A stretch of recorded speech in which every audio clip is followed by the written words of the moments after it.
Hello and welcome to the first update of February. We're going to start with something that should be on everyone in the climate aware and doomer community's minds, Antarctica. My last video, Antarctic extent, was 7th lowest at 6.17 million square kilometers about a month ago. Today, it is, as of yesterday, it's all the way down to 2.51 million kilometers squared. And if you can see by that chart, there's only 2 years lower. It's third lowest. And only by about 100,000. So there's a real possibility by the time I make another video that we could be record low for this time of year in the Antarctic. And we're looking towards potentially a blue ocean event in Antarctica this year. Not entirely sure if it's going to happen, but there is a possibility. Right now, I made a little chart. This is the lowest point every year got to. And there's only a few noted years under 2000 because this really wasn't a problem up until a couple decades ago. We are below each one of those years except for 93 and 97. And we're below, you can pause this at any point, I'll just be quick. We're below a majority of these years. And it's the 1st of February. You'll notice the dates are all late into February, and we're already below a lot of them.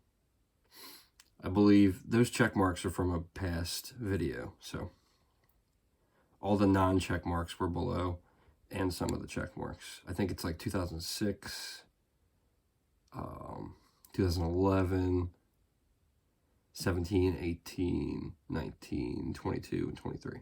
So only like 10 or 11 years. Lower than where we're presently at, with 3 weeks left to go. It's not too good. And we can look over at the Arctic.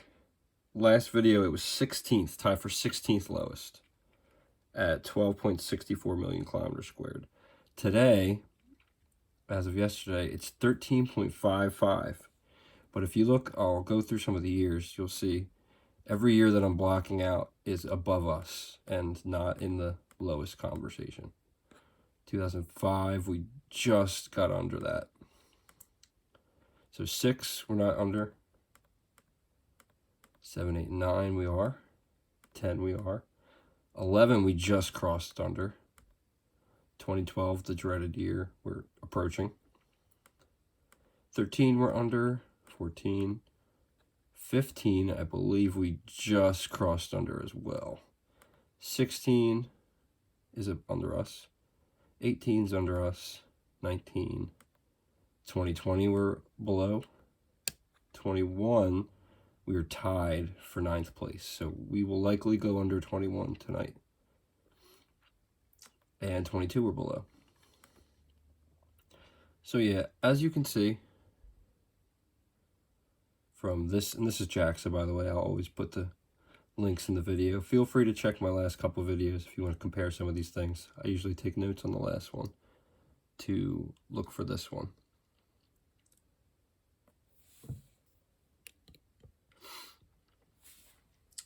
Yeah, so that's just the Antarctic and the Arctic. And this is freeze season still, by the way. We have till about the beginning of March, and then you can see, you will start to see a big taper.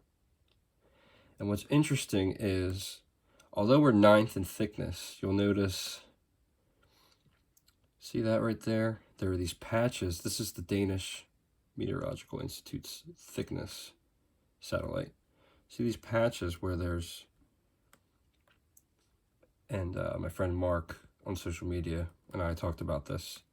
There's a lot of warm water upwelling underneath the cold water, getting around the gyres of the Arctic and melting around the edges here. And oceanographer Jim Massa has discussed this on his YouTube channel as well. So shout out to Jim.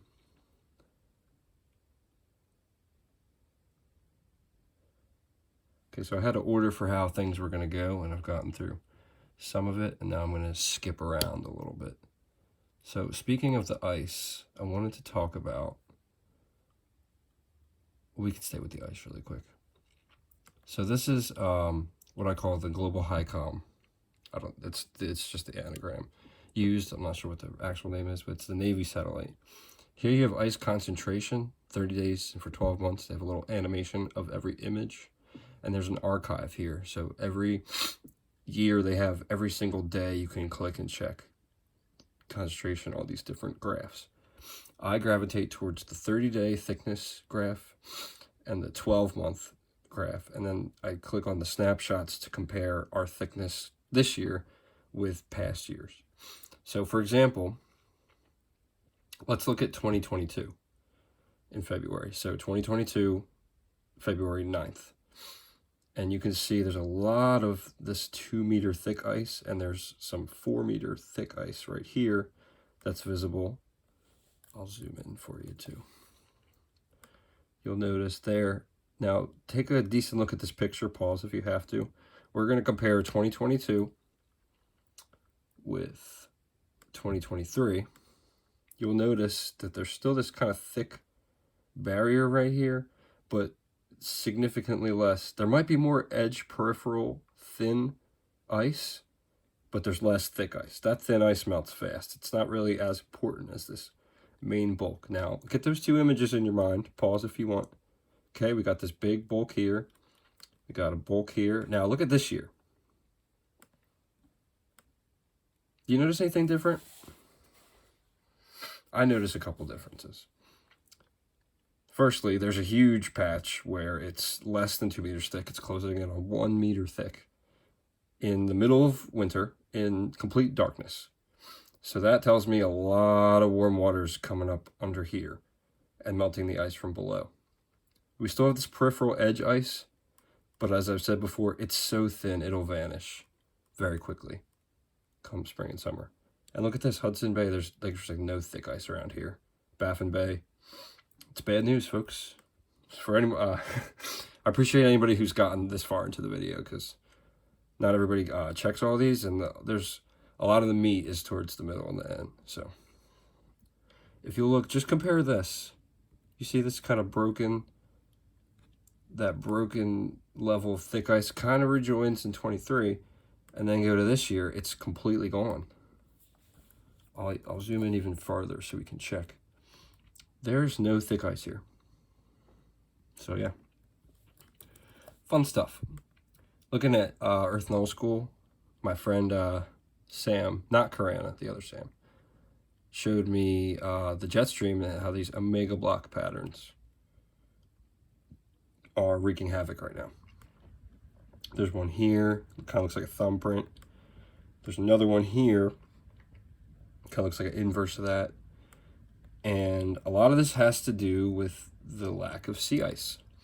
When there's less sea ice, the barrier between cold and hot weakens, and the jet streams get loopy and erratic. And we're seeing it in real time. You can even see right here, 25 degrees Fahrenheit is -3 Celsius. But it's a bit more pertinent in Fahrenheit to make this comparison. Above Svalbard, you got close to 28 is the temperature that salty sea ice will freeze at. So you got close to temperatures that are melting temperatures right here, 29, above Svalbard. And then you go over to Alaska and Siberia, and it's -40, -50. That is entirely indicative of a collapsing jet stream. And that collapsing jet stream, it may have bought us some time with regards to a BOE, but it won't buy us that much more time. So getting close to the 10-minute mark here. As always, I encourage everyone to check out the website Climate and Economy. I definitely look at it as my newsletter. You see this 321 consecutive days of North Atlantic sea surface temperature records. That's really an insane statistic. There's so much to talk about. I can only fit so much into these 10-minute videos that I don't have entirely too much agency to produce a lot of, but it's some mind-blowing stuff. I've also read recently 80 degrees record in Washington, D.C., temperature record. And because of these jet streams, you know, we have droughts in Catalina in Spain, and right across the pond in the United Kingdom, it's getting battered by rainstorms. 109 degrees in Chile, 114 in South Africa.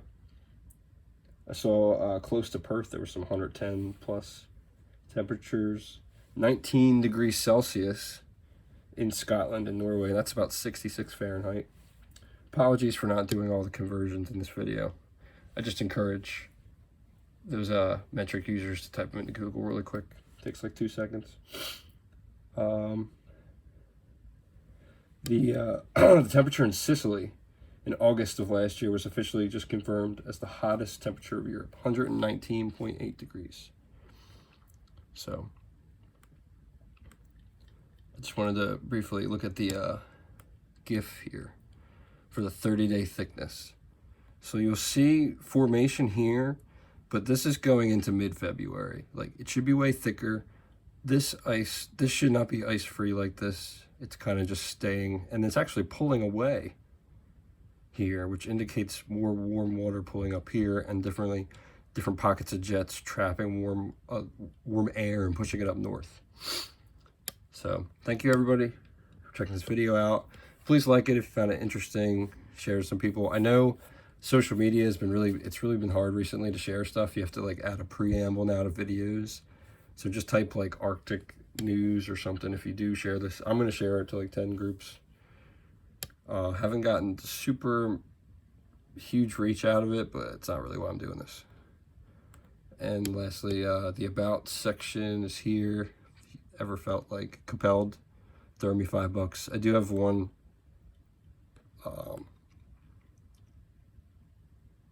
couple people recently have been donating every once in a while. Super appreciative of that. I did check it, did see it. Means a lot, goes a long way. So if anybody hasn't and feels compelled to do so, $5 goes a long way. So try not to mention that too much, but yeah.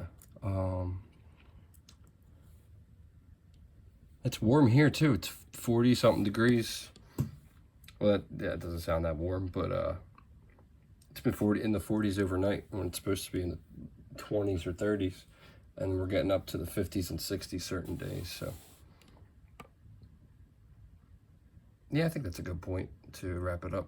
Hope everybody enjoyed all the information. I'll do my best to link the sources as always. And I did forget, shout out to Users of Climate Chaos for mentioning Arctic permafrost. I did look that up, and there's not terribly much information new coming out. It's just kind of like increases in methane data, but there's a lot as thermal expansion increases and the sea continues to heat up and get wider. It's strengthening wave energy, which is eroding permafrost coastlines, and you know, a quarter of the earth is made of permafrost, and a lot of that's on coastlines that are eroding rapidly. So thank you once again everybody. Hope to see you in a couple weeks.